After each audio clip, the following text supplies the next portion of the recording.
नमस्कार शेतकरी आणि विद्यार्थी मित्रांनो, आज आपण एक्सपिरियन्शियल लर्निंग म्हणजेच अनुभवातून शिक्षण अंतर्गत अळंबी उत्पादन या विषयामध्ये शिक्षण घेत असणाऱ्या विद्यार्थ्यांच्या कार्याचा आढावा घेत आहोत। धिंगरी अळंबीच्या उत्पादनासाठी आपण विविध माध्यमांचा वापर करू शकतो। त्यामध्ये भाताचा पेंडा, गव्हाचा पेंडा, सोयाबीन पिकांवरील विविध अवशेष, त्याचप्रमाणे ज्वारी, बाजरी व मक्याचा कडबा आणि कापसाची पराठी अशा विविध माध्यमांचा आपण यामध्ये वापर करू शकतो। परंतु उत्पादन, प्रक्रिया व उपलब्धता याचा विचार केल्यास आपल्याला भाताचा पेंडा व गव्हाचा पेंडा हे सर्वोत्तम माध्यम ठरतं। कोकण विभागामध्ये शक्यतो भाताचा पेंडा हा आपल्याला सर्वसाधारणपणे अत्यल्प किमतीमध्ये आणि सहजरित्या उपलब्ध होतो। हा भाताचा पेंडा निवडताना आपल्याला काही गोष्टींची काळजी देखील घ्यायला लागते। ती अशी, भाताचा पेंडा निवडताना तो पिवळसर सोनेरी रंगाचाच असावा। त्याचप्रमाणे त्यावरती काळी बुरशी म्हणजेच ॲस्परजिलस, पिवळी बुरशी म्हणजेच पेनिसिलियम व हिरवी बुरशी म्हणजे ट्रायकोडर्मा याचा प्रादुर्भाव झालेला नसावा। निवडलेल्या पेंड्याचा वापर करताना आपल्याला शेंड्याकडची बाजू ज्यामध्ये दाणे असू शकतात, जे दाणे आपण पुढील प्रक्रिया करताना त्याची वाढ होऊन ते आपल्याला हानिकारक ठरतात। त्याचप्रमाणे आपण बुंद्याकडील थोडासा भाग कट करतो, ज्यामध्ये माती चिकटलेली असू शकते। या मातीमध्ये काही प्रकारची बुरशी असल्यास ती पुढील प्रक्रियेमध्ये आपल्याला हानिकारक ठरते। हा निवडलेला पेंडा आपण शेंड्याकडील बाजू व बुंद्याकडील बाजू कट केल्यानंतर आपण त्याचे 5 ते 7 सेंटीमीटर आकाराचे तुकडे करून घ्यावेत। कापलेला पेंडा हा सर्वप्रथम आपल्याला निर्जंतुकीकरण करणं हे भरपूर महत्त्वाचं आहे। याच्यामध्ये 3 पद्धती आढळतात। त्याच्यामध्ये पहिली पद्धत म्हणजे वाफ पद्धत, दुसरी पद्धत म्हणजे गरम पाणी पद्धत आणि तिसरी पद्धत म्हणजे रासायनिक पद्धत। तर रासायनिक पद्धतीमध्ये काय केलं जातं, तर पेंडा हा प्लास्टिकच्या गोणीमध्ये भरावा व तो दाबून भरावा। त्यानंतर ह्या गोण्या बॅरल्समध्ये भरून घ्याव्यात। या पद्धतीमध्ये आपण 2 प्रकारची रसायनं वापरतो। त्यामध्ये पहिला आहे फॉर्मलिन आणि दुसरं आहे कार्बन डेझिम। कार्बन डेझिम हे 7 ग्रॅम आणि फॉर्मलिन हे 125 मिली प्रति 100 लिटर पाण्यास वापरावे। तर ह्या बॅरलमध्ये आपण पेंढा भरून ठेवलेला आहे आणि जेव्हा आपण हा पेंढा रासायनिक पद्धतीने पूर्णपणे प्रक्रिया करून भरतो, त्यानंतर याचे जे झाकण आहे ते घट्ट बसेल याची काळजी घ्यावी।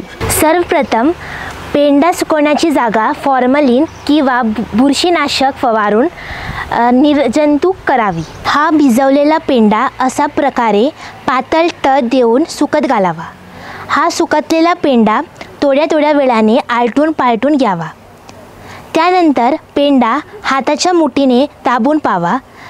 पेंडा ओलसर असावा पण त्यातून पाणी गळू नये। असाच पेंडा बेड बनण्यायोग्य आहे असे समजावे। अळंबीचे जे आपण गठ्ठे भरतो ते गठ्ठे भरताना ती जी जागा आहे ती अतिशय स्वच्छ ठेवली पाहिजे। त्यासाठी आपण कीटकनाशक किंवा बुरशीनाशकाचा वापर करू शकतो। त्याचबरोबर अळंबीची जी आपण गठ्ठे भरतो त्यासाठी प्लास्टिकची पिशवी वापरली जाते। त्या प्लास्टिकची पिशवीसुद्धा निर्जंतुकीकरण करणे महत्त्वाचे असते। त्यासाठी आपण डेटॉल किंवा सॅनिटायझर वापरू शकतो। आपण डेटॉल वापरतो कारण ते आर्थिकदृष्ट्या त्यात अतिशय परवडणार आहे। त्याचबरोबर आपण डेटॉलचं द्रावण वापरतो। डेटॉल लावून झाल्यानंतर आपली पिशवी निर्जंतुकीकरण झालेली आहे।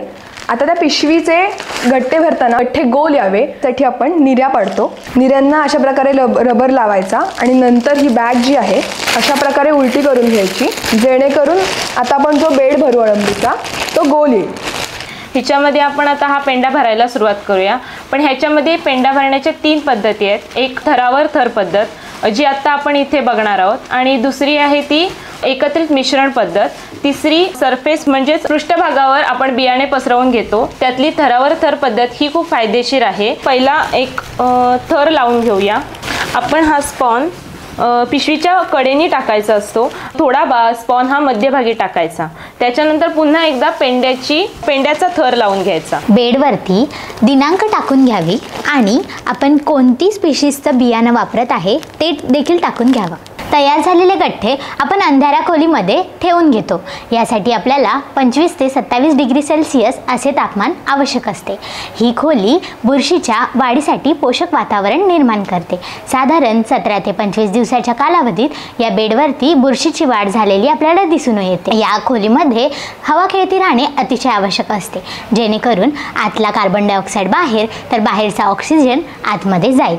पूर्ण वाढ झालेले बेड हे प्लास्टिक पिशवी काढून आपण आपण उत्पादन कक्षात नेऊन ठेवावेत. अळंबीचे गठ्ठे अंधारे खोलीमध्ये ठेवल्यानंतर वेळोवेळी निरीक्षण करणे आवश्यक असते. याच्यामध्ये महत्त्वाचं म्हणजे प्लास्टिकच्या पिशवीवर साठणारे पाणी वेळोवेळी शोषून घेण्याच्या दृष्टीने वेळोवेळी त्याच्यावर हात फिरवून किंवा हलक्या हाताने थपथपवून घेणे आवश्यक असते. तसंच हा ह्युमिडिफायर आर्द्रता टिकवून ठेवण्याचं काम करतो. त्याचबरोबर हे जे वरती फॉगर्स लावलेले आहेत ते सुद्धा आर्द्रता टिकवून ठेवण्याचं काम करतात. तर अशा प्रकारे ह्युमिडिफायर आणि फॉगर दोन्हीही आर्द्रता आणि तापमान दोन्ही संतुलित ठेवण्याचं काम करतात. अंधाऱ्या खोलीमध्ये आपल्या गठ्ठ्यांवर जेव्हा बुरशीची पूर्णपणे वाढ झालेली आपल्याला दिसेल तेव्हा हे आपण गठ्ठे अंधाऱ्या खोलीतून अशा उत्पादन कक्षांमध्ये आणावेत आणि या उत्पादन कक्षांमध्ये आणल्यानंतर याची मांडणी आपण अशा प्रकारे करू शकतो. त्यानंतर 2 ते 3 दिवसानंतर आपल्याला असे अळंबीचे अंकुर फुटलेले दिसू शकतात. अंकुर फुटल्यानंतर 2 ते 3 दिवसांमध्ये ते अंकुर असे मोठे होतात. हे आपण चाकूच्या साहाय्याने न कापणी करता आपण ही घड्याळाच्या दिशेने किंवा घड्याळाच्या उलट्या दिशेने आपण हे असे फिरवून आपण अशी काढणी ह्याची करावी. आता ही अळंबी काढलेली आहे. काढलेल्या अळंबी साफ सफाई करण्यासाठी तिच्या बुंध्याशी असलेला माध्यमांचा जो अवशेष असेल तर ते साफ करणं गरजेचं आहे. अळंबीची पॅकिंग ही आपण 2 पद्धतीने करू शकतो. एक म्हणजे अशा प्रकारच्या प्लॅस्टिक बॅग्समध्ये किंवा दुसरी म्हणजे अशा प्रकारच्या पनेट्समध्ये. तर या ठिकाणी आपण ह्या प्लॅस्टिक बॅग्समध्ये 200 ग्रॅम अळंबी ही भरत आहोत. या मॉड्यूल दरम्यान उत्पादित केलेली अळंबी आम्ही 300 रुपये प्रति किलो या दराने विकतो. म्हणजेच हे जे पॅकेट्स 200 ग्रॅमचे आहेत ते आम्ही 60 रुपये 200 ग्रॅम या दराने विकतो. ग्रॅमचं पॅकेट आहे हे फक्त 60 रुपये आहे. 60 रुपये हो. कधी केली का? हे आजच सकाळी हार्वेस्टिंग केलेलं आहे. पॅक आहे नाही? हो हे बघा. अळंबी काढणीनंतर गठ्ठ्याची क्षमता कमी होते. क्षमता कमी झालेला गठ्ठा आपण शेडमधून काढून टाकतो. मग त्या गठ्ठ्याचा वापर आम्ही गांडूळ खत किंवा कंपोस्ट तयार करण्यासाठी करतो. गांडूळ खतातून आपल्याला चांगल्या प्रतीचे खत हे भेटतं. मशरूम म्हणजेच अळंबी हा एक उत्तम चविष्ट व पौष्टिक असा पर्याय असून त्यामध्ये प्रथिने, फायबर, अँटीऑक्सिडंट्स व जीवनसत्वे मुबलक प्रमाणात आढळतात. यामध्ये फायबरमुळे काय होतं तर आपली पचन प्रक्रिया सुधारते. नैसर्गिक अँटीऑक्सिडंट्समुळे आपली रोगप्रतिकारक शक्ती वाढते. तर लहान मुलांच्या वाढीसाठी व विकासासाठी प्रथिने अत्यावश्यक असतात. मशरूमचे हेच महत्त्व जाणता आसाम, उत्तर प्रदेश व वेस्ट बेंगॉल सारख्या बऱ्याचशा राज्यांमधील शाळांमध्ये मिड डे मील स्कीम म्हणजेच मध्यान्ह भोजन यामध्ये देखील मशरूमचा समावेश करून घेतला गेला आहे.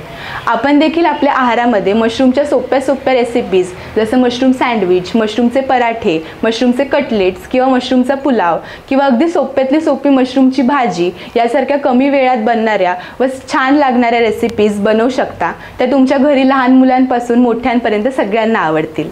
ग्रामपंचायत भागामध्ये जे शेतकरी वर्ग आहे तर तिथं डोंगराळ भाग असल्यामुळे आणि उत्पन्नाचे साधनं कमी आहेत, रोजंदारसुद्धा खूप कमी आहे. तर आमचे लोक हे 100 किलोमीटर दुसऱ्या जिल्ह्यात जाऊन व्यवसायासाठी जातात किंवा रोजगाराच्या संधी शोधत असतात.